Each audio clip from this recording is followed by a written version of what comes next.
High, চলে এসেছি আবার একটা নতুন ভিডিও নিয়ে। তো আজকের ভিডিওটা হলো রান্না সংক্রান্ত ভিডিও।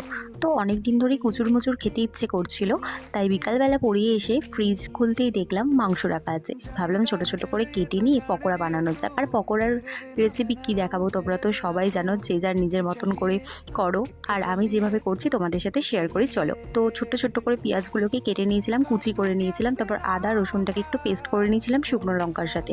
তারপর এখানেতে একটু ম্যারিনেট করে রেখেছিলাম, গুঁড়ো মশলা নিয়েছিলাম, হলুদ, আর মা একটা ভাজা মশলা করে রেখেছিল সেইটা, আর একটু চিনি।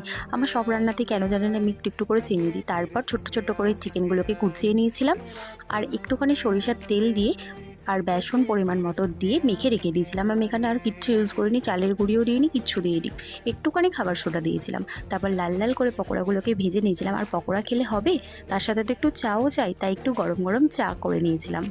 এত সুন্দর হয়েছিল পকোড়াটা, কি বলবো। মা দিদা সবার সাথে গল্প করতে করতে পকোড়াটা খেয়ে নিলাম। আর প্লিজ সাবস্ক্রাইব করে দিও। থ্যাংক